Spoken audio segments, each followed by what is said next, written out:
장위 뉴타운 인근에 있는 네. 뭐 20평대가 작년에 8억에서 8억 5천 정도였어요. 걔가 지금 10억이 이미 넘었고 그래도 10억 언더에서 좀 해볼만 했는데 벌써 그게 1년 반 사이에 너무 많이 올라버렸죠. 세제 개편 때문에 특히 이제 보유세 부담이 커지니까 일부 지역에서 급매가 나올 수는 있을 것 같아요.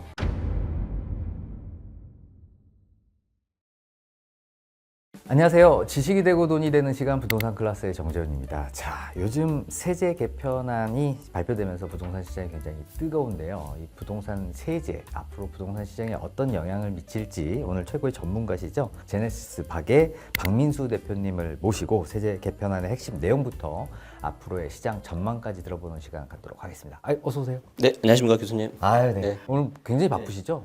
원래 안 바빴는데 네네. 이제 뭐 항상 세제 개편 나올 때 되면은 이제 의뢰 나오는 거니까 조금 이제 바빠졌는데 보셨겠지만 이번에 나온 내용이 좀 양이 많아가지고 내가 생각보다 더 바빠질 것 같다. 근데 이제 그게 뭐 무조건 좋은 건 아니고 건강 관리를 잘 해야 되겠다 이 생각을 했습니다. 그래요. 네. 괜히 이런 것 때문에 마음이 막 이렇게 그럼요. 무거워서 네네네. 건강까지 해치면 안 되죠. 네, 그럼 안 됩니다. 자, 그럼 이제 앞으로 어떻게 해야 될지를 다 알려주시는 거잖아요. 네, 오늘 한번 좀 속 시원하게 풀어보도록 하겠습니다. 네.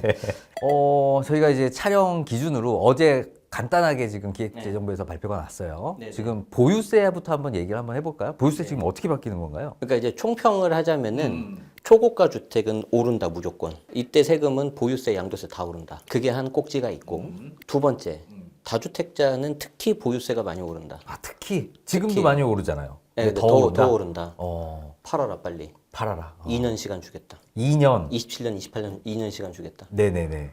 그리고 세 번째 집이 한 채라도 실거주 안 하면 내가 세금 많이 매기겠다. 그러니까 무조건 1주택의 실거주 외에는 이번에 세금을 하여가 무조건 다 올라간다. 그래서 구조를 보면 저 위에 이제 초고가 주택이 있죠. 초고가 주택은 뭐 거주든 비거주든 좀 이렇게 죄송하지만 세부담이 많이 올라가는 방향이고 1주택인데 초고가 주택은 아니지만 거주를 안 하고 있어. 그럼 이제 그 다음 두 번째 타겟이고 거주를 그러니까 갭 투자를 하신 분들, 네, 그죠? 세를 아직 주고 세를 있는 주고 분들. 물론 이제 계신 예외 분들. 사항이 있습니다. 그리고 이제 마지막 세 번째가 이제 다주택. 그래서 이제 여러분들이 이제 뭐 무주택이든 1주택이든 뭐 다주택이든 포지션이 있을 거잖아요. 그래서 여기에 대해서 이제 대응을 하시는 것도 제가 이제 뒤에 말씀드리도록 하겠습니다. 근데 실거주도 보니까 이번에 뭐 공시지가 14억인가요? 실거래가 20억 수준으로부터도 이제 보유세 부담이 많아지는 거죠. 그걸 이제 제가 이따 설명드리면서 좀 비판하려고 했는데 조삼모사입니다. 전형적인. 무슨 말이냐면 내가 1주택이고 실거주를 하면은 현재는 공시가격 12억까지 공제가 돼요. 근데 2억을 더 얹어줘서 14억까지 공제해주겠다. 그럼 시세로 치면 한 20억 정도까지는 종부세가 안 나오거든요. 기존에 한 16억에서 좀 더 올라가니까 이것만 놓고 보면 뭐 나는 괜찮다. 우리 집 뭐 20억 안 되니까 이렇게 생각하실 수 있는데 내년이 되면 그게 이제 공정시장 가격 비율이 60에서 70%로 오릅니다. 그래서 결론적으로는 뭐냐면 제가 봤을 때는 종부세 내셔야 되는 1주택자들이 대상이 더 늘어날 거예요. 지금은 시세 20억인데 이제 내년에는 공정시장 가격 비율을 10% 올리면서 한 시가 뭐 한 17억, 18억도 대상이 된다는 거죠. 그럼요. 네, 그래서 이제 그게 좀 있습니다. 그래서 이제 다시 돌아와서 이제 처음 말씀해주신 초고가 주택 종부세부터 좀 보도록 할게요. 그래서 종부세가 좀 되게 많이 복잡해졌는데 일단 종부세라는 거는 여러분들 아시는 것처럼 취지가 집값이 아주 비싸거나 아니면 주택이 많은 사람들을 타겟으로 하는 거잖아요. 그런데 현재 지금 봐야 되는 거는 집값이 비싼 사람들을 먼저 봐야 됩니다. 집값이 비싼 사람들 같은 경우에는 이제 1주택인 경우에 아까 말씀드린 것처럼 실거주를 한다. 공시가격이 12억이 아니라 공제금액을 14억까지 올려줘요. 그래서 당장 올해는 좀 괜찮아지겠지만 내년부터는 또 공정시장 가격 비율이 60에서 70으로 올라가니까 좀 세부담이 오히려 이제 커질 수 있다. 근데 일단 우리가 얘기할 때 보유세는 재산세와 종합부동산세가 있는데 공시지가 14억까지는 일단은 재산세는 일단 나오는 거고 이제 14억 이상부터가 종합부동산 세율 자체가 높아지는 게 나간다는 거죠. 근데 이제 이 비중이 공정시장가액 비율을 이제 내년에 높이면서 이게 더 안쪽으로 들어온다는 거죠. 네, 그렇죠. 그러니까 이렇게 계산하시면 돼요. 내가 우리 집이 만약에 30억짜리다. 그럼 이제 공시 가격은 보통 시세율 70%니까 30 곱하기 0.7하면 21억이 되잖아요. 그럼 21억에서 내가 1주택이고 하나만 갖고 있으니까 12억을 빼줬어요. 그러면 21에서 9억이 남잖아요. 여기에 이제 공정시장 가격비를 곱해서 종부세 이제 과세 표준을 도출을 합니다. 좀 어려운데 9에 현재 0.6, 60% 곱하면은 6, 9, 54, 5억 4천. 그럼 우리 집은 과표가 5억 4천인 거지. 자, 그런데 내년이 되면 30에서 공시 가격이 21억 그대로겠죠? 네. 집값이 안 올랐다. 안 올랐다도 해도. 그럼 여기서 14를 빼줘요. 7억. 14를 빼주니까 7이 남잖아요. 7억인데 거기다 70%. 그럼 77에 40이니까 4억 9천이죠. 4억 9천. 아까 얼마 했었지? 네, 5억 4천인데 5억 4천. 4억 9천. 자, 그러면은 얼마 차이가 안 나는 차이가 거예요. 줄어들었죠. 근데 30억 정도 되는 집이면 한강벨트 주변이잖아요. 매우 오를 확률이 높습니다. 그럼 얘가 35억으로 올라간다. 그럼 곱하기 0.7 해봅시다. 그럼 7, 3, 24.5죠. 14를 빼면 10.5죠. 70% 하면 7.5가 됩니다. 아까 5억대가 갑자기 7억으로 올라가죠. 과표가. 그래서 조선 못 삽니다. 결국에는 오른다라는 네, 거군요. 네, 그래서 이제 이거는 이제 1주택이고 실거주이신 분들 그나마 좀 공제 금액이 늘어난 케이스. 그나마 적게 내는 케이스. 근데 우리 집은 뭐 사정상 임대를 주고 있다. 물론 그 사유에 대해서 뭐 학업이라든지 부모 봉양 이게 예외 사유가 나오는데 그건 뒤로 하고. 그래서 그런 경우들은 공제 금액 아까 12억이었잖아요. 9억으로 내립니다. 자, 그러면은 여기서 이제 우리가 세부담이 올라가겠죠? 그럼 여기서 이제 제가 드리고 싶은 제안은 이거예요. 오케이, 좋다. 거주와 비거주를 구분해서 어떤 실거주에 맞게 취지하는 그 취지 자체는 동의한다. 자, 그러면 왜 12에서 얘는 3을 빼서 9억인데 얘는 왜 2밖에 안 올리냐? 이상하지 않아요? 똑같이 3을 뺐으면 똑같이 3을 올려야 되는 거 아닌가? 그래서 저는 이게 퀘스천이에요. 왜 하필 14냐 그러면 15도 있는데 우리가 14억 정도 했을 때 이제 시가가 한 20억 정도가 나오니까 그런 게 아닌가라고 추정을 하는 거죠. 근데 그 부분으로 그런 부분에 대해서 조금 이게 설명이 좀 미흡해서 좀 아쉽다. 그래서 지금 우리가 뭐 벌써 한 5분 이상 얘기를 했는데 어렵잖아요. 이게 1주택자 하나예요. 아, 그렇군요. 박 대표님이 보시기에 가장 이번에 조금 시장에 충격을 줄 만한 거는 어떤 거예요? 어떤 부분? 지금 우리가 현재 종부세 얘기를 하고 있는데 종부세가 가장 종부세가 부담이 가장 좀 크다. 크고 특히 그 중에서도 초고가 주택 그리고 내가 주택이 대부분 아파트인데 아파트를 갖고 있는데 내가 임대를 주고 있는 사람들 있잖아요. 이 사람들이 두 번째 타깃입니다. 자, 왜 그러냐면 지금 우리가 앞에서도 계산 방법이 좀 어려웠는데 더 이제 어렵습니다. 자, 우리가 1주택만 했었잖아요. 다주택자 계산하는 법 알려드릴게요. 자, 아까 12억을 기준으로 해서 1주택이고 실거주하면 기특하니까 2억 돌려서 14억이었죠. 예쁜 애들. 그리고 좀 못난 애들은 비거주 했으니까 너무 해가지고 9억으로 내려버렸잖아요. 근데 얘보다 더 안 예쁜 애들이 있을 거 아니에요.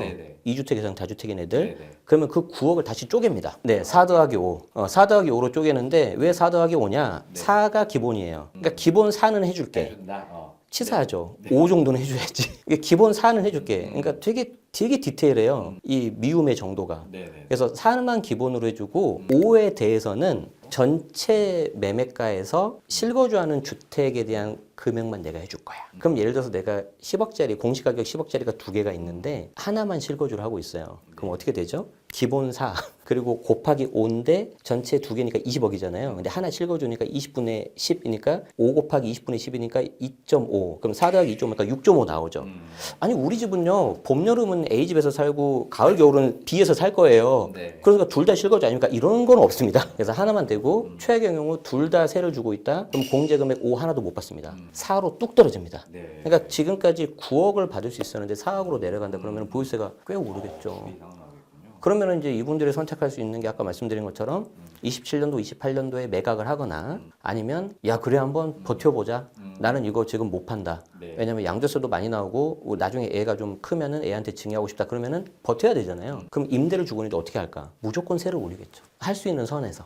물론 이제 시세가 받쳐줘야 되겠지만 그래서 이제 모든 이 이야기의 종착지는 어디로 가냐? 임대차 시장으로 갑니다. 임대료 상승이 될 수밖에 없다. 될 수밖에 없습니다. 조세 정가는 뭐 기본적으로 되는 거죠. 네네네. 그래서 그 부분이 좀 가장 뼈아픈 방향으로 되지 않을까? 그렇게 될 것 같아요. 좀 우려가 됩니다.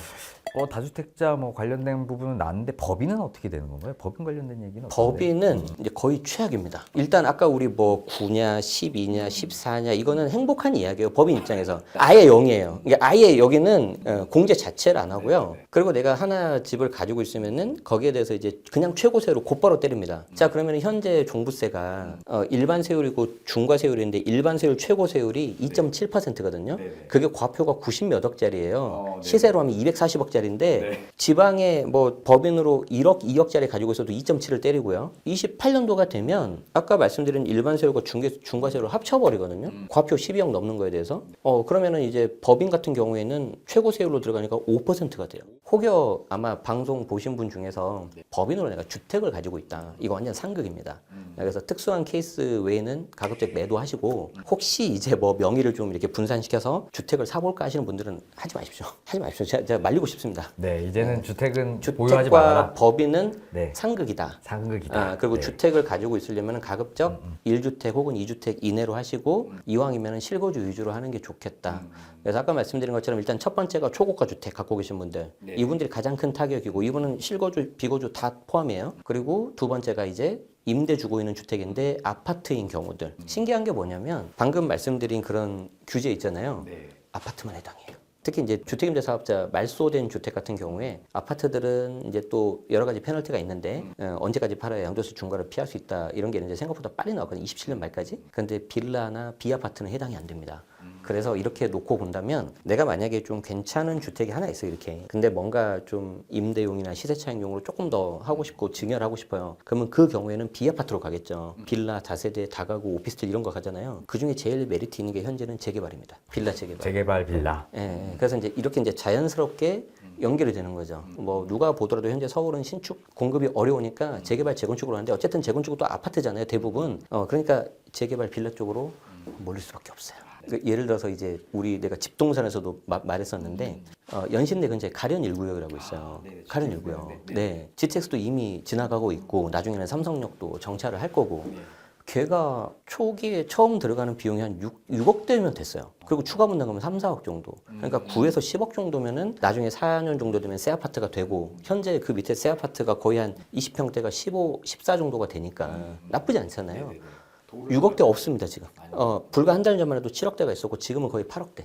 이렇게 빨라요 지금. 근데 이제 사람들이 딱 아는 거죠. 야 이거 내가 조금만 하면은 이게 잘 되겠다. 그게 보이고 이게 또 너무 초기인 것들 있죠. 너무 오래 걸려. 그래서 여러분들이 좀 이왕이면은 사업 시행 인가 한 절반 정도 온 것들 그리고 이왕이면은 관리처분 계획 인가 받아서 입주권 상태에서 매매가 가능하거든요. 물론 투기과열지구이기 때문에 그쵸. 예외 사유에 다 적용이 돼야 돼요. 일정 부분 물건만 가능한 거. 네네. 그래서 이제 뭐 그런 단지 중에 하나가 약간 말씀드린 가련도 있었고 밑에 이제 경기도에 뭐 수진 1구역도 있고 많이 있는데 그런 것들을 좀 보시면은 좋을 것 같아요.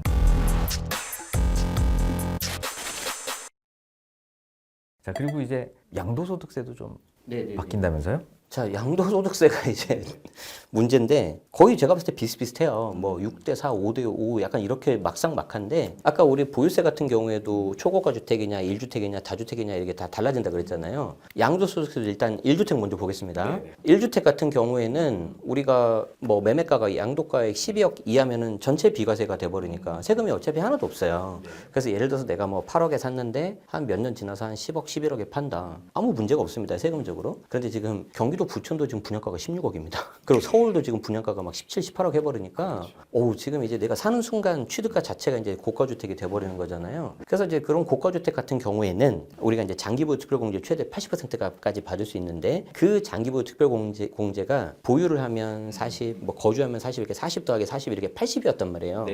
여기서 보유 기간을 없애버립니다. 테이블을. 그래서 이제 궁극적으로는 10년 거주라면 80을 받게 만드는데 중간에 이제 중간 단계라고 놨어요. 40 더하기 40에서 80이고 이쪽은 거주를 했을 때 80이고 보유하면 0이란 말이에요. 중간에 놔둬가지고 보유하면 20, 거주하면 60. 네, 그렇게 해가지고 중간 이렇게 만들어 놨습니다. 그런데 뭐 이것만 놓고 보면 어떤 생각이 드냐면 그럼 뭐 내가 그냥 들어가서 살지 뭐 이러면 되잖아요. 근데 여기에 아주 치명적인 함정이 있습니다. 뭐냐면은 장기보유 특별공제 공제 한도액을 집어넣어 버렸어요. 20억, 10억이죠? 네. 단순하게 계산해 볼게요. 내가 10억에 샀는데 10년 동안 있었어요. 30억이 됐어요. 그럼 양도차익이 20억이잖아요. 여기에 뭐 장기보유 특별공제로 80% 그냥 할게요. 그러면 양도차익이 80이니까 16억이잖아요. 그럼 내가 그전까지는 16억을 다 받았단 말이에요. 그런데 이게 27년, 28년도가 되면은 거주는 당연히 해야 되고 아까 16억에서 27년도면은 20억. 그리고 28년도 이후에는 10억으로 줄어드는데 이때 27년, 28년이 뭐냐면은 취득일이 아니고 양도일입니다. 양도일. 그러니까 무슨 말이냐면 내가 아무리 예전에 오래전에 샀고 뭐 규제 지역 재기 전에 내가 취득을 했고 다 필요 없어요. 양도일 기준으로 하기 때문에 내가 27년도, 28년도 이후에 내가 팔면은 그만큼 세제 혜택을 못 받아요. 자, 그러면은 우리가 앞에서 말했던 종부세하고 연결시켜 보면 가장 큰 타겟을 받는 사람들이 강남권에 계시던 원주민분들. 나는 그냥 태어나서 아니면 어렸을 때 이사 온 곳이 막 강남이었어. 그때는 허허벌판이었잖아요. 그래서 부모님이 이사를 왔어. 그래서 난 계속 살았어. 친구들도 다 여기 있어. 근데 여기가 개발되고 하면서 재건축도 되면서 새 아파트가 되는 거죠. 그래서 나는 이거를 이제 나중에 팔아서 양도소득세 절세도 다 하고 현금 쥐고 좀 편하게 살려고 했는데 그 공제금액 한도가 갑자기 20억, 10억으로 줄어버리니까 세부담이 우리 재경부 시뮬레이션 나온 게 있는데 어마어마하게 올라가요. 꽤 올라가요.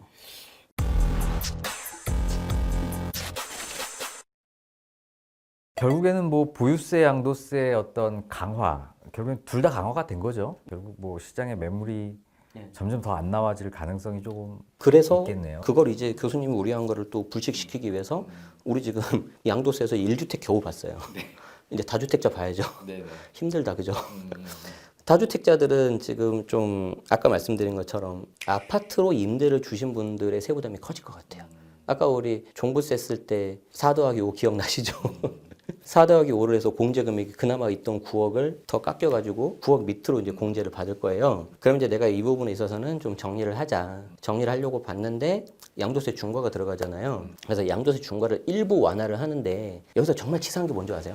우리가 2주택자 양도세 중과는 기본적으로 장특공을 하나도 안 해주고 기본 세율이 20%포인트로 붙입니다. 그래서 최고 세율이 45면은 65까지 가는데 그걸 이제 5%, 10% 이렇게 좀 이렇게 찔끔해요. 그래서 이것만 놓고 보면 아 그래도 뭐 괜찮지 않냐 하는데 기본적으로는 중과예요, 중과. 그렇기 때문에 장특공을 안 해줘요. 이게 커요. 아, 그러네요. 그러니까 5% 늘어나는 게 중요한 게 아니고 맞아요. 장특공에 아예 배제되니까 네, 그래서 그냥 세금을 그냥 다 맞아요. 내게 되는 거군요. 그래도 내가 가산세율을 조금이라도 줄여야 되니까 27년도에 파는 게 상대적으로 유리하긴 합니다. 팔려면. 그리고 거기에 이제 또 뭔가 극대화 효과를 하기 위해서 주택임대 사업자 중에 이제 말소된 주택은 장기부 투표공제도 받을 수도 있고 그리고 언제든 팔아도 양도세 중과 배제가 되는데 이걸 또 한꺼번에 내놓게 하기 위해서 이걸 시한을 27년까지 묶어버렸어요. 근데 이게 제가 굉장히 좀 매우 비판하고 싶은 그런 겁니다. 왜냐하면 이제 정책 신뢰성이 많이 깨지기 때문에. 자, 그러면 양도세 중에서 이제 다주택자 같은 경우에는 이제 27년도 1차 매물이 좀 나올 거고 2차 같은 경우도 매물이 조금은 나올 거예요. 그런데 여기서 이제 두 가지 문제가 생기죠. 첫 번째, 야 그러면 내가 26년 5월 9일까지 팔아 그래서 금매로 파는데 나는 어떻게 되는 거야? 미리 판 사람들 입이 안 좋겠죠. 자, 그리고 어찌됐든 간에 2년 정도 유예 기간을 준 거잖아요. 그러면 사람들 심리가 또 어떻죠? 2년 뒤에 또 나올 수 있는 거 아니야? 벌써 이렇게 한 번 이렇게 어그러뜨렸는데 버티는 사람들이 나오겠죠. 이미 5월 9일까지 안 판 사람들은 일단 좀 버티려고 마음먹은 사람들 아닐까요? 맞아요. 그래서 이제 단기적으로 봤을 때 저도 이제 이런 케이스를 많이 봤는데 예를 들어서 지금 이제 세제 개편 나와서 이제 세부담이 올라갈 것 같으니까 지금 이제 많이 좀 마음이 안 좋으실 거란 말이에요. 근데 이럴 때일수록 우리가 냉정하게 생각을 해야 되는데 자, 냉정히 생각해 보자. 원인이 양도세냐 보유세냐. 자, 보유세다 예를 들어서. 자, 그러면 냉정하게 생각을 하자. 어차피 지금 보유세는 올해 거는 끝났잖아요. 이건 내가 돌이킬 수 없다. 그럼 내년 보유세가 무서워서 지금 피하는 거 아니냐. 그럼 내년 보유세는 6월 1일 전까지만 팔면 되잖아요. 그럼 똑같은 물건인데 내가 중급지 정도가 돼. 지금 파는 게 좋을까? 내년에 파는 게 좋을까? 우리가 KB 부동산 보면은 주간 시계를 보면은 빨개요, 빨개 지금. 외곽이 지금. 중랑구 사가정 아이파크가 15억을 찍었어요. 그 아파트가 나쁘다는 게 아니라 그렇죠. 원래 잘 안 올랐었던 네, 좀 마지막 눌려 올랐었던, 있었던 곳인데 이제 거기가 지금 이제 15억을 찍었단 말이에요. 그러면 내가 어차피 보유세는 뭐 이미 끝났는데 내년 거를 피하기 위해서 올해 9월, 10월에 파는 거보다 내년 2월, 3월 파는 게 더 오르겠죠. 그래서 이런 식으로 답이 나오는 거예요. 보유세를 내가 좀 어느 정도 조금 맞겠다 하시는 분들은 뭐 올해 것만 맞고 내년에 판다. 그리고 아주 전략적이신 분들은 그래? 내가 한 번은 맞는다. 27년도에. 한 번은 맞고 내가 판다. 이런 사람도 나와요. 그렇군요. 한 번은 맞아도 뭐 그렇게 크게 네. 올라가는 건 아니잖아요. 네네네. 예, 70 공정시장 가액 비율 그래서 이제 올라가는 거기에 거랑. 대해서 이제 엄청나게 막 셈을 하면서 이제 특히 이제 시장 분위기 보고 그리고 이제 내가 갖고 있는 물건에 대한 투자 가치를 봐야 되겠죠. 그래서 그런 것들을 다 종합해 보면은 개인적으로는 27년도는 굉장히 혼란스럽고 에너지가 쌓이다가 28년도 정도가 아주 정점을 찍을 것 같아요. 제가 봤을 때. 뭐 지금은 뭐 일단 아직 정확하게 모르니까 그래 느낌상 내년에 그러면 매물도 또 많이 나올 것 같고 그 손바뀜도 많을 것 같고 28년도는 그러면 그 손바뀜이 거의 마무리되는 지점인가요? 27년도에 1차 한번 손바뀜이 쫙 되고 아마 이제 상반기에 되겠죠. 아까 말씀드린 보이스 이슈도 있고 또 대출도 그때가 잘 되잖아요. 2, 3, 4, 5 그때 하면 돼요. 그래서 그때 거래가 좀 일어나고 다시 이제 또 6월 보이스 기간 딱 지나면 뒤에 약간 좀 조용하고 그럼 그때 뭐가 나올 거예요? 또 뭔가 정책 나올 거예요. 딱 뭐 보이는 그냥 시나리오예요. 그렇게 하다가 28년도에 뭐 좀 이거는 어쩔 수 없어 우리가 이제 정책이기 때문에 4월달에 총선이 있습니다. 정선이 있고. 네, 그래서 이제 거기에 대해서도 이제 여당 내에서도 좀 뭔가 갑론을박이 있을 것 같아요. 그러면서 이제 굉장히 좀 혼란스러운 그런 시기가 될 것 같아서 제가 드리고 싶은 말씀은 보이스라든가 양도세 같은 게 너무 이제 세부담이 크거나 그러면 사실은 좀 일부 뭐 매각이라든가 증여는 고려해 보셔야 되는데 내가 1주택자다. 어차피 내가 실거주다. 그리고 내가 현재 비거주라도 나중에 실거주 할 거다. 어차피 나 하나밖에 없다. 이러신 분들은 좀 신중했으면 좋겠어요. 왜냐하면 팔고 나면 다시 못 사. 그게 문제인 것 같아요. 그러니까 지금 현재 있는 집을 팔면 이 같은 수준의 집을 매수하기가 지금 불가능한 상황이죠. 양도세도 있고 그리고 이제 대출도 안 나오고 그래서 이 부분이 지금 좀 문제인 것 같아요. 대표님, 뭐 이번에 세제 개편안 때문에 다주택자가 좀 영향을 좀 많이 받을 거라고 말씀을 해주셨잖아요. 네네. 그럼 다주택자에 대한 변화 어떻게 조금 제가 봤을 때는 네. 이제 다주택자 약간 속된 말로 이제 다 이제 씨가 마를 것 같아요. 씨가 마르다. 제가 봤을 때. 그러니까 이제 집까지는 네. 이제 너무 부담이 되니까. 왜 그러냐면 이번에 세제 개편 핵심이 지금 뭐 종부세 올라간다, 뭐 양도세 올라가고 장기 보유투표공제가 이제 장기 거주 소득공제로 바뀌잖아요. 이름이 네네. 취득세 네. 그리고 상증세 얘기가 하나도 없어요. 아. 그 취득세 중과 이 다주택자를 이렇게 없애는 똘똘한 하나의 가장 근본 원인이 되는 취득세 중과 얘기 전혀가 없고 20몇 년째 공제금액 그대로인 상증세 뭐 공제금액 같은 거, 세율 같은 거 똑같잖아요. 네네. 이것도 전혀 없어요. 그러니까 이건 좀 의지의 차이이기 때문에 좀 아쉽다. 골고루 좀 봐야 되는데 어쨌든 그 부분이 아쉬운데 이제 다시 돌아와서 다주택자로 본다면은 다주택자는 더 없어질 것 같습니다. 이제 앞으로도 줄어드는데 네. 많이 왜- 줄어들었는데 네. 앞으로 왜 더 그러냐면은 줄어든다. 네. 세 가지가 있어요. 그 세 가지는 모두 똑같은 워딩을 하고 있는데 이제 정책 내가 못 믿겠다예요. 자, 그 세 가지 사례를 말씀드릴게요. 네. 첫 번째가 뭐냐면은 주택임대 사업자예요. 주택임대 사업자 같은 경우에는 우리가 앞에 영상에서 잠깐 말씀드리긴 했었는데 네. 내가 적어도 4년 최소 아니면 길게는 8년 이렇게 의무 임대라든지 보증보험, 부기등기 그리고 임대료 증액 제한 모든 요건을 다 지키고 내가 8년 의무 임대를 다 채웠는데 그러면 이제 혜택이 두 가지가 있습니다. 네. 양도세 중과 배제 언제 팔더라도 그리고 두 번째는 장기보특별공제 조특법에 있는 내용인데 50% 감면을 해줘요. 이걸 지금 없애버려요. 이게 좀 너무한 것 같아요. 이건 좀 너무한 것 같아요. 8년 동안 이제 의무를 다 한 사람들한테 기존의 그 네. 혜택을 다 이제 뺏는 거잖아요. 네, 저는 뭐 법률 전문가는 아닌데 이거는 명백한 소급 이슈가 있고 굉장히 좀 혼란을 야기할 수 있고 어떤 국가를 상대로 소송도 갈 수 있다. 비유를 이렇게 해볼게요.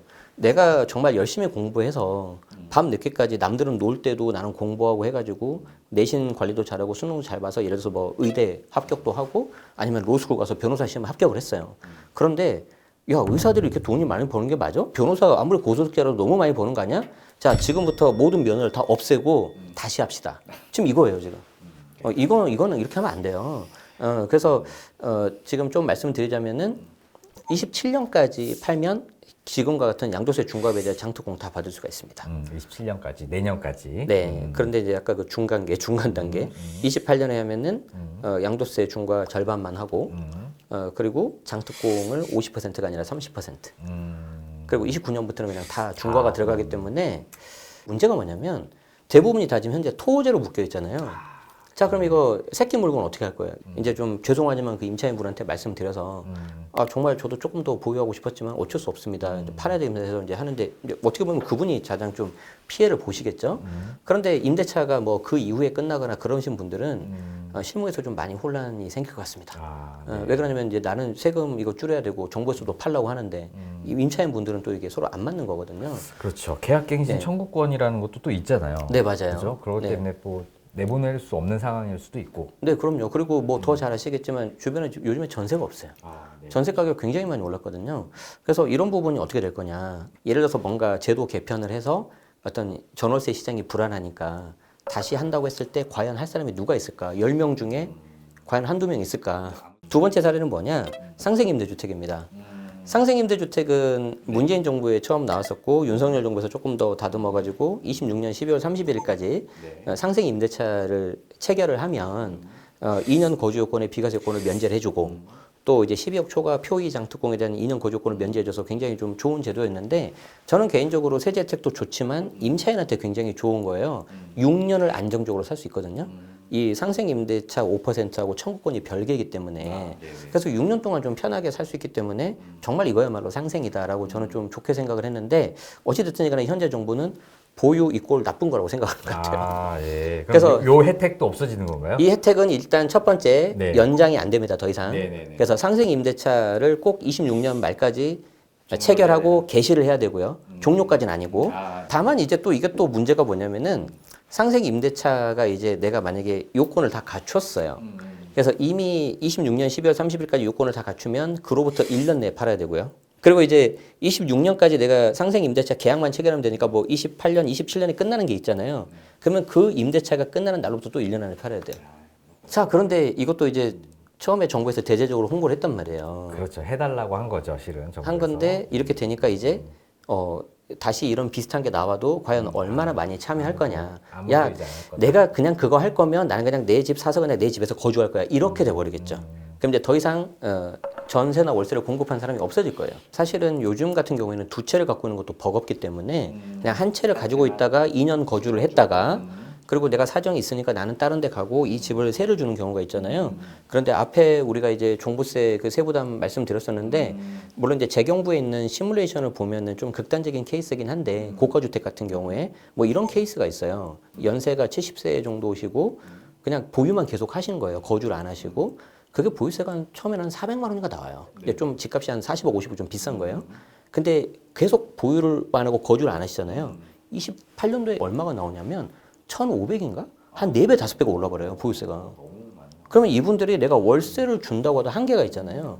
그럼 너도 나도 아마 들어올 가능성이 높아요. 그렇죠. 아니면 정말 그에 상응하는 월세를 올려버리는 월세를 올리든지. 네.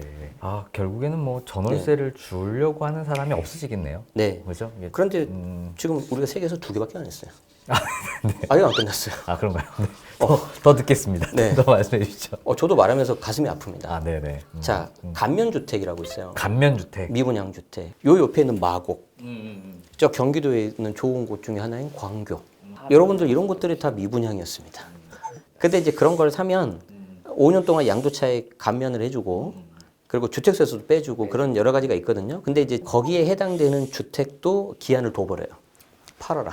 아, 그래요? 아니 이미 그 네. 주택법이나 뭐 그런 거에 네. 대해서 해주면 끝까지 가야 되는 거 아닌가요? 제가 드리고 싶은 말씀이 그 말이에요. 내가 주택법에 의해서 리스크를 안고 산 거잖아요. 네네. 아까 첫 번째 사례 들었던 주택임대 사업자도 리스크를 안고 내가 8년 임대를 했잖아요. 의사 라이센스도 내가 먹을 거 안 먹고 잠 안 자고 했는데 지금 다시 야 없애고 다시 처음부터 하자 지금 이거잖아요. 그럼 저는 의사는 아닌데 네네네. 지금 이미 그런 권리를 보장받고 있는 사람 입장에서는 항상 이 법이라는 건 권리와 의무가 밸런스가 맞아야 되잖아요. 이게 깨져버리면 누가 노력을 하겠습니까? 그래서 제가 좀 비유를 그렇게 들었지만 저는 다른 거 없다고 봐요. 그래서 이 세 가지를 말씀드리자면 첫 번째, 다주택자 물건들은 더 없어질 거다. 두 번째, 앞으로 정부에서 뭘 하든지 간에 신뢰성이 생길 거냐. 그러면 이게 지금 자가당착이거든요. 지금 나온 이 8월 달에 나온 이 세제 개편도 과연 사람들이 뭐 일부는 호응을 하겠지만 약간 단기간에 좀 어떻게 면해보고 좀 기다려보자 이런 사람도 분명히 있을 거다. 이게 좀 가장 우려가 됩니다.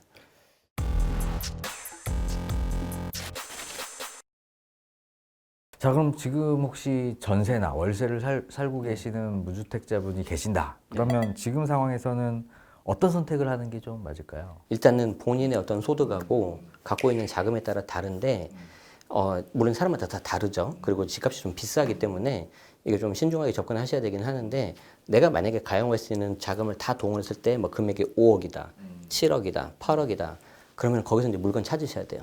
그래서 예를 들어서 6억 이하라면은 이제 좀 어렵긴 한데 서울에 그래도 내가 좀 그래도 인서울에 내가 좀 평수를 이제 작게 가는 거죠.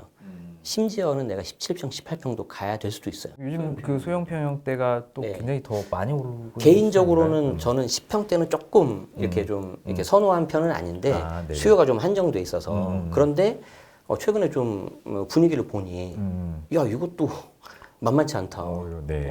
그래서 이제 좀 내가 6억대에서 이하에서 서울 외곽이라도 할 거냐, 아니면 경기도를 내가 할 거냐 이렇게 좀 선택을 하셔야 될 것 같고요.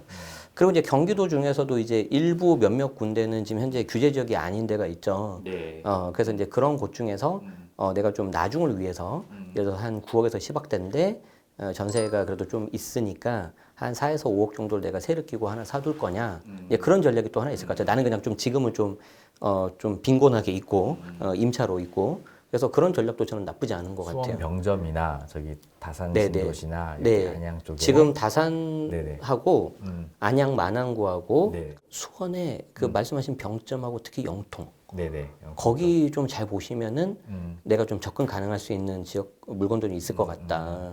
그리고 이제 사실 이제 재개발 재건축은 또 이제 시간도 시간이고 금액이 좀 많이 들어갈 수가 있잖아요. 물론 이제 똑같이 들어가긴 하지만 상대적으로 조금 속도가 빠른 리모델링 같은 것도 좀 보면 좋을 것 같아요. 리모델링. 대신에 이제 막 이제 초기 이런 거 말고 좀 이제 진행되고 있고 막 2주 앞두고 있고 그런 것들 같은 경우는 그래도 내가 어느 정도는 확정이 돼 있으니까 지금 내가 이렇게 해놓고 나는 좀 임차로 있고 3, 4년 아니면 4, 5년 정도 후에는 새 아파트를 받는다. 이 전략을 좀 해보시면 좋을 것 같습니다. 그런데 안타깝지만 내가 조금 더 시간이 필요하다 그러시면은 일단은 뭐 청구권을 아껴둘 필요가 없죠. 일단 먼저 써야 되겠죠. 네네. 쓰고 이것도 하나의 팁인데 내가 있는 곳이 좀 약간 임대료 전세든 월세든 싼 곳에 들어가시는 게 좋아요. 그래야 내가 시세보다 좀 싸야 내가 나중에 빠져나올 때가 편합니다. 그래서 예를 들어서 2년 청구권을 써서 2년 동안 있었는데 네네. 내가 중간에라도 뭔가 돈이 마련되고 갈 수 있다면 1년만 살고 나오는 거예요. 그렇죠. 오히려 복비 그냥 차라리 복비 내고. 근데 그때 나올 때 내가 좀 물건이 가벼워야 좀 빨리 빠져나올 수 있잖아요. 그래서 그냥 전세라고 해서 그냥 아무 데나 다 들어가지 마시고 좀 시세 대비 약간 싼 곳으로 가는 게 좋을 수 있습니다. 이게 주변에 또 지인들도 보면 뭐 전월세 너무 많이 오르고 있대요. 전세도 네네. 오르는데 월세가 정말 많이 오르고 있다고 하더라고요. 2년 네. 전에 비해서 뭐 1, 200만 원 더 추가되는 건 그냥 기본이 된 것 같더라고요. 그러니까 고민을 하기 시작하더라고요. 그러니까 기존에는 그냥 월세 사는 게 좀 저렴하고 남는 금액을 가지고 주식 투자를 이제 금융 투자를 하셨던 분들이 이제 2년 딱 지나고 나니까 이게 너무 많이 올라가니까. 게다가 또 최근에 좀 주식시장도 좀 어려워가지고 사실 뭐 모든 자산시장이 다 그렇죠. 주택 같은 경우에는 그래도 내가 이제 가격의 등락은 있을 수 있지만 내가 실거주를 하잖아요. 그래서 실거주적인 관점에서 좀 접근하시는 게 이번에 나온 세제 개편 방향성하고도 맞고 그렇기 때문에 너무 여기서는 막 무리하게 욕심내지 마시고 가용화시는 선에서 어떤 최소한의 실거주 그리고 최소한의 어떤 리스크 해칭 화폐 가치가 너무 하락하니까 그렇게 접근하시는 게 좋을 것 같습니다. 그럼 대표님은 이번 세제 개편안 때문에 초고가 시장의 매물은 그래도 좀 나올 것 같죠? 27년도에 좀 나올 것 같아요. 나올 것 같고. 네, 27년도에 분명히 나올 것 같습니다. 나오면 지금 안 그래도 초고가 시장이 약간 주춤되고 지금 요 다른 중저가 시장이 이렇게 올라가고 있는 상황이잖아요. 네네. 그럼 이게 조금 더 진행이 될 것 같으세요? 네, 저는 우리 올해 초에 2월달, 3월달에 양도세 중과 때문에 금매가 나왔었잖아요. 그렇죠. 그때 막 일부 언론사에서도 이제 막 10% 떨어졌다 막 이렇게 막 기사 나오고 했잖아요. 근데 우리도 KB 부동산에서 제가 촬영도 했지만 언제 그러냐면서 지금 다시 올라갔잖아요. 그 기간 차이라고만 봐요. 다시 이렇게 눌리더라도 다시 올라갈 왜 거다. 그러냐면 이제 일부 금매가 나오긴 나올 거예요. 근데 계속 말씀드리지만 이걸 받아줄 매수자들은 이제 완전 고소득자밖에 없어요. 근데 그 중에서 이제 일부 금매로 좀 한 10% 내외로 이렇게 살 수는 있겠죠. 자, 그리고 나서 이분들이 매도를 하고 시골에 가는 사람들은 많이 안 계실 것 같고 주변 인근으로 퍼질 건데 그럼 그 주변 인근에 다시 그 자금의 유동성이 들어가잖아요. 그럼 얘가 다시 올라가면서 여기 있는 사람들이 이게 이 가격이라고? 그럼 이거 가야지 이렇게 돼요 또 이게. 아까 제가 그 노원, 중랑, 외곽 같은 경우 지금 오르고 있다고 그랬잖아요. 그게 올라가면 이제 사람들이 다시 이 생각을 합니다. 이게 이 가격이라고? 그러면 이 가격이면 내가 차라리 성북구, 동대문 사는 게 낫지 않나? 다시 내려와요. 계속 순환 매매 갈 겁니다. 어렵네요. 이게 뭐 세제 개편안이 결국에는 뭐 공정한 합리적인 세금을 위한 거라고 하지만 결국에는 그 근저에는 좀 집값을 조금 그래도 조정하기 위한 내용이 좀 있는 것 같은데 이게 시장을 좀 안정화시킬 수 있을까요? 물론 이제 뭐 그 취지는 당연히 동의합니다. 그 주거 안정을 위하고 이제 투기소를 억제하기 위하고 이제 특히 실거주라는 키워드가 이제 이번 세제 개편에서 가장 그 중요한 키워드인데 100% 동의하는데 제가 거의 한 10년 넘게 보면서 이렇게 복잡한 거 제가 처음 봤어요. 제가 고백하건데 처음으로 아 이제 그만할까? 그래서 그만큼 이게 뭐라 해야 되냐면은 약간 좀 뭔가 어거지로 끼워 맞추는 느낌이 좀 들어요. 그러니까 이게 서두에는 뭔가 간결하게 만든다고 했는데 이렇게 들여다볼수록 어렵더라고요. 어려워요. 연도별로 다 다르고. 제가 보통 세제 개편 나오면 제 개인 블로그라든지 글을 포스팅을 하나 쓰는데 세 개로 나눠 쓴 거 처음이에요. 제가. 그래요? 그러면서 마지막에 뭐라 그랬냐면 더 자세한 거는 다시 하겠습니다. 그래서 마치 뭐라 그러면 3시간 동안 막 전화 통화하다가 야, 더 자세한 거 만나서 얘기하자. 약간 이런 느낌이야.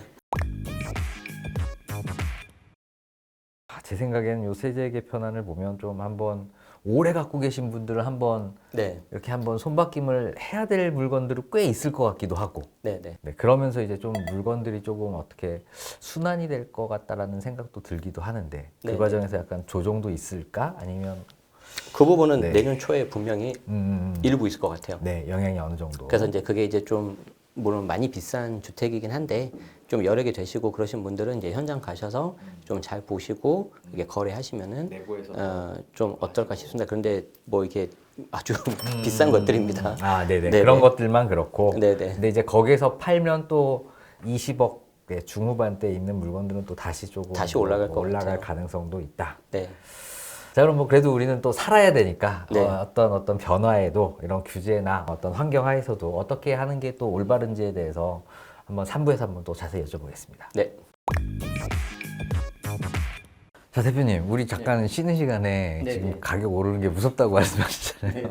뭐라도 사야 된다고. 사야 됩니다. 뭘 사야 되죠? 이게 그런 걸 말씀드리기가 참 쉽지 않은 게 뭐 예를 들어서 장윤뉴타운 인근에 있는 뭐 20평대가 작년에 8억에서 8억 5천 정도였어요.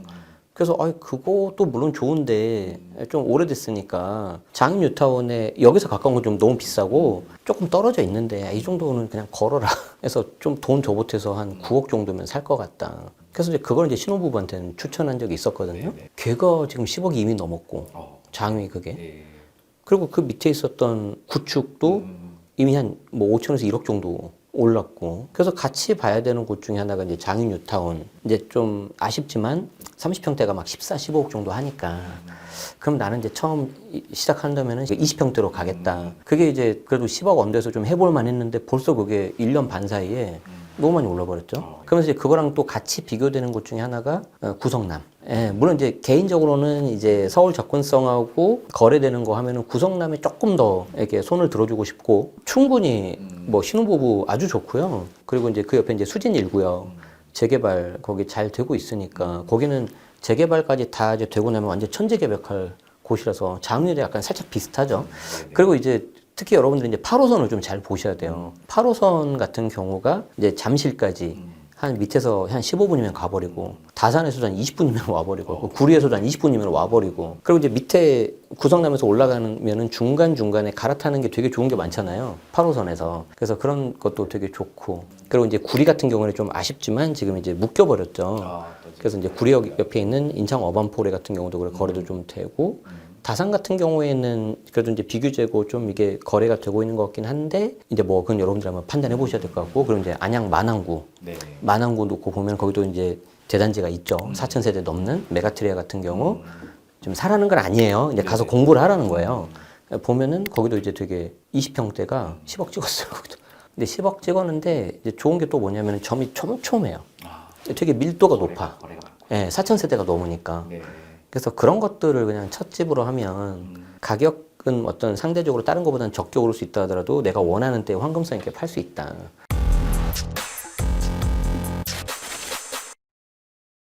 이게 우리가 20, 30대 분들 같은 경우에는 그 내 집 마련을 이제 금액이 또 워낙에 크다 보니까 차라리 그냥 좀 가볍게 좀 살고 월세를 살고 그 돈을 조금 뭐 주식 투자나 코인 투자를 해서 하시는 분들도 계시잖아요. 그런 분들도 계시고 아니면 차라리 내 집 마련부터 하고 투자를 해라 라고 한다면 어느 방향이 맞을까요? 저 같은 경우는 용도가 좀 다른 것 같아요. 주식이나 코인 같은 경우에는 말 그대로 이제 자산 이렇게 인플레이션보다 해칭하면서 수익률을 올려야 되는 건데 누가 그러더라고요. 어떤 박사님이 연구한 건데 내가 실거주를 안 하면서 어떤 다른 상품을 가지고 내가 계속해서 수익을 어느 정도에서 이득을 보려면 연 9% 이상을 계속 받아야 된다. 이걸 이제 중간에 마이너스가 되면 안 되고. 근데 이제 그거는 이제 제가 이제 주식이나 코인을 잘 못하니까 뭐가 더 좋다고는 비교를 못 하는데 여러분들 입장에서 이제 두 가지를 좀 당부드리고 싶은 게 만약에 내가 이거를 기회를 미루고 내가 다른 상품에 투자한다면 이제 꾸준한 상승 어떤 수익이 있어야 된다. 9%까지는 아니더라도.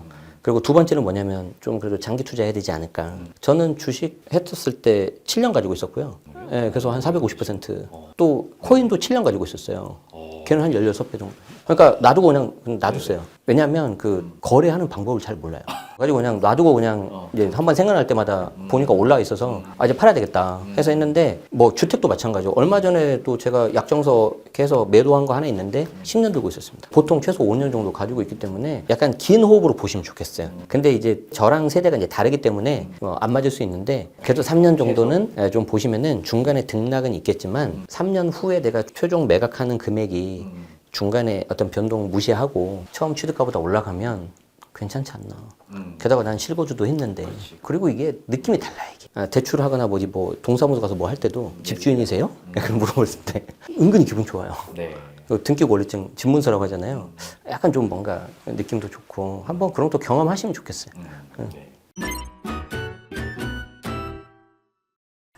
그래서 뭐 어디를 살지. 근데 요즘 뭐 집값이 너무 비싸니까 이게 뭐 집을 사라고 쉽사리 얘기할 수 없을 정도인 것 같아요. 아까 서두에 말씀을 해주셨던 이제 이런 지역 위주로 일단 시작을 하면 교통망이 워낙에 또 좋으니까 직장까지도 쉽게 좀 이동할 수 있을 것 같긴 하네요. 네, 그럼요. 그래서 어쨌든 여러분들이 제일 첫 번째 봐야 되는 게 직장이에요, 직장. 직장을 내가 얼마나 빨리 갈 수 있냐.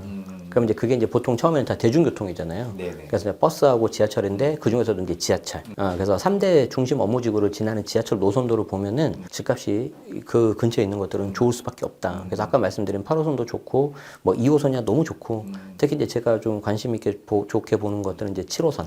이렇게 위아래로 다 가잖아요. 네네네. 그리고 이제 신분당선도 뭐 얘는 영원한 강자야. 네. 계속 연장을 하고 있어. 네. 그래서 신분당선 너무 좋고 그렇게 하고 본다면 아까 말씀드린 수지나 뭐 이런 곳들도 비록 행정은 경기도지만 실질적으로 이제 서울이라고 보는 거죠. 24분, 25분이면 강남을 가버리니까. 그래서 그런 것들을 좀 잘 조합해 보시면 좋을 것 같습니다. 요즘 뭐 그 부동산 집, 특히 집 투자는 이제는 하지 말고 실거주 위주로 이제 한 채만 이렇게 가지고 있는 게 이제 답이 되는 거죠? 네, 맞아요. 그래서 오히려 그렇게 접근하는 게 훨씬 쉬워요. 그래서 이걸 내가 매수했을 때 이게 고평가냐 저평가냐 내가 3년, 4년 들고 있을 때 얼마 오르냐 이렇게 하면 답이 안 나와요. 그렇게 하지 마시고 내가 이걸 했을 때 실거주하기 편하냐. 실거주하기 편하다는 거는 직장 통근이 편하냐 안 편하냐. 나중에 내가 애를 낳으면 여기 키우기가 어떨 것 같냐.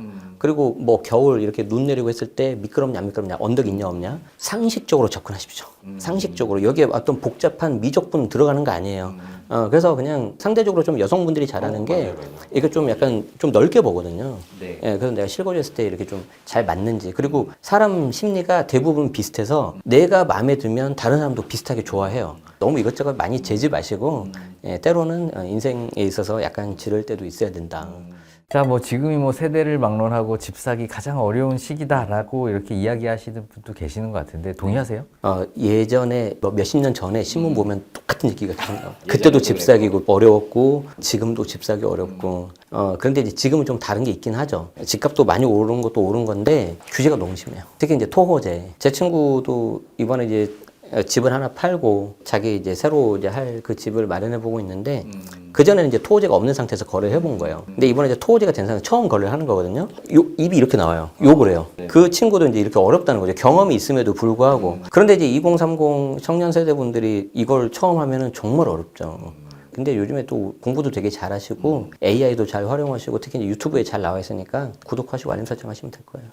뭐 토호제 일단 한번 보면 계약을 하는 거죠. 이렇게 하는 거죠. 네네. 처음에 이제 내가 집을 봐요. 네. 그래서 이제 밀당을 하는 거죠. 그래서 밀당을 해서 이제 마음에 든다. 그러면은 그 나라님한테 허가를 받아야 돼. 네네네. 원래 있었던 계약 단계에서 네네. 약정서 단계가 하나 더 생겼다고 생각하시면 예. 되는데 그 약정서가 이제 해당 지자체장이 이제 허가를 해주는 거고요. 그게 보통 3주 정도 걸립니다. 3주. 제가 이번에 해보니까 진짜 정확히 딱 3주 나오더라고요. 그러면 이제 집을 찾아서 우리 얼마에 합시다. 그럼 약정서를 작성하고 그렇죠. 서류를 다 내서 나라님한테 네. 서류를 내면 네네. 나라님이 3주 동안에 네. 심사를 해서 알려준다는 거죠? 네, 그렇죠. 그럼 이제 계약서를 쓰는 건가요? 그럼 이제 본 계약서를 쓰고요. 아, 본계약서를 쓰고. 근데 이제 네. 그때마다 매번 만나기가 힘드니까 네. 이제 보통 본 계약서는 요즘에 이제 전자 계약서를 많이 합니다. 전자계약서. 그럼 이제 대출금리도 조금 내려가고. 그래서 저도 이번에 해보니까 되게 편해요. 괜찮아요. 그래서 처음에 약정서 쓸 때만 좀 만나서 이렇게 하고 이제 서류 준비 잘 하시고. 근데 요 약정서 쓸 때는 이제 중간에 공인중개사분께서 그렇죠. 해주시는 거죠? 그럼요. 전자계약서도 공인중개사가 네네네. 해주시는 거고. 네네네. 그래서 꼭 직거래도 하시긴 하시는데 저는 웬만하면 중개사 끼고 해라. 그게 특히 처음 하시는 분들이라면은 혹시라도 뭐 중개사고 일어나면 안 되잖아요. 그리고 이제 무서운 세상이 여기는 눈 뜨고 코 베는 세상이다. 그렇기 때문에 뭔가 나를 도와주는 그 중개 소장님이 계셔야 되고 이분이 그러면 안 되지만 혹시라도 무슨 일 있을 때 증인 역할을 하고 이제 조절을 하는 거잖아요. 그래서 중개사 끼고 하시고 소탐 대실 하지 마세요. 예. 그래서 약정서 하고 본계약하고 그 다음에는 뭐 거의 뭐 어려운 거는 많이 없습니다. 네. 자금 출처 뭐 자금조 이제 자금조달 계획서 써야죠. 계획서도 예. 써서 내고. 그래서 이제 매수자 같은 경우에는 이제 내가 뭐 9억짜리 집을 사는데 뭐 내 돈이 뭐 3억이 있었고요. 전세 보증금이 현재 있는 돈이 3억이고요. 대출 3억 받았으니까 이렇게 합니다 해가지고 하면은 되고 혹시 이제 뭐 증여 받거나 그러시면은 증여하고 증여 신고 잘 하시고 그렇게 하시면 될 것 같습니다. 네. 매도인 그 파이낸싱을 하면 뭐 이게 뭐 지금이야 분위기가 그렇지만 그거 해서 이렇게 예전에는 네, 뭐 네. 세무조사 받고 뭐 이런 사례도 있었다면서요? 사실은 이제 그 과거 이제 5월 달에 나왔던 자료인데 그 세무조사는 이제 특수관계자끼리 한 거예요. 그래서 이제 가족끼리 이렇게 뭐 서로 빌려주고 뭐 이렇게 한번 우회 거래하고 가장 매매하고 그런 건데 기본적으로 특수관계자고 돈 거래를 하면은 증여로 봅니다. 추정을 해요, 추정. 네네. 우리가 이제 추정하고 간주 차이는 아시겠죠, 여러분? 그래서 추정을 해서 이제 제대로 한번 소명해봐. 소명 못하면 우리 증여세 과세할까? 이런 식으로 하고요. 모르는 제3자하고 하면 뭐 그거는 당신들끼리 알아서 한 거니까 기본적으로는 믿어주죠.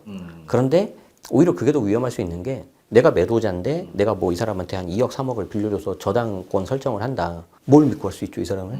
담보가 없잖아요. 그렇죠. 예, 그래서 이제 보통 어떻게 하냐면은 뭐 저는 그렇게 못했는데 예를 들어서 내가 살고 있는 집이에요. 근데 내가 뭐 여기에 대해서 10억짜리 파는데 한 5억 정도를 저당을 잡아요. 그러면 그거 저당을 잡으면서 내가 전세 계약서 써버립니다. 나 그럼 여기 전세 있을게. 이게 점유권을 행사하겠다는 거죠. 네네네. 네가 안 갚으면 나 여기서 안 나가.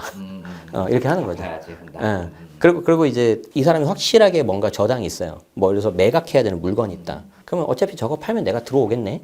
이제 그거 보면서 이제 하는 거죠. 그리고 이제 부모님한테 내가 좀 감사하게도 자금을 지원받으면 웬만하면 그냥 증여세 내고 증여로 하시고 괜히 그거 내가 빌린 걸로 차용으로 해가지고 하면은 나중에 사후관리 들어가서 제대로 갚았는지 다 보고 합니다. 근데 뭐 교수님 말씀하신 그 보도자료 나오는 게 상환 기간을 부모님 돌아가시면 일시 상환한다. 이자도 일시 지급한다. 이거는 기본적인 차용 상식에도 벗어난 거고 이거 불효자지 이 자식이. 나쁜 거지. 그렇게 하시면 안 돼요. 그래서 상환 기간 3년, 5년. 네.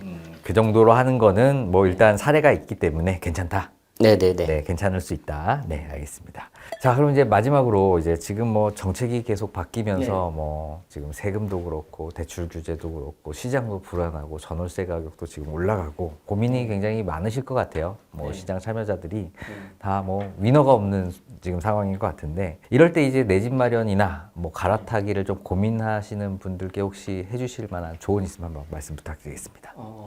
일단은 경우의 차이는 있겠지만 세제 개편 때문에 특히 이제 보유세 부담이 커지니까 일부 지역에서 급매가 나올 수는 있을 것 같아요. 아까 초고가 주택은 이제 물론 금액이 너무 비싼 것도 있지만 그 초고가 주택을 갖고 있는 분이 갖고 있는 중저가 주택도 있을 수 있잖아요. 그래서 내가 초고가를 지켜야 되니까 중저가를 좀 이번에 팔자 해서 조금 조정돼서 나올 수도 있습니다. 그래서 항상 결론은 뭐냐면 시장에 관심을 갖고 현장을 떠나지 마셔라. 내 집 마련 하신다면. 그게 첫 번째고 두 번째는 내 집 마련하는 거니까 너무 이렇게 수익적인 측면보다는 내가 실거주하면서 얼마나 이렇게 만족을 느낄 거냐 가족들하고 좀 이렇게 보시면 좋을 것 같고 마지막으로는 제가 뭐 경제 전문가는 아니지만 요즘에 시절이 하수성하잖아요.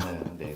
그래서 현금을 다 쓰지 마시고 조금은 남겨두세요. 한 5%, 10% 정도 여유 자금은 좀 있어야 됩니다. 네, 그 말씀을 좀 드리고 싶습니다. 자, 오늘 제너시스 박민수 대표님과 함께 이번 세제 개편안의 핵심 내용 그리고 시장에 미칠 영향 그리고 앞으로 어떻게 해야 될지에 대한 전략을 한번 나눠봤습니다. 오늘 영상이 좋으셨다면 구독, 좋아요, 알림 설정 부탁드리고요. 지식이 되고 돈이 되는 부동산 클래스는 다음에도 좋은 영상으로 찾아뵙겠습니다. 감사합니다. 고맙습니다.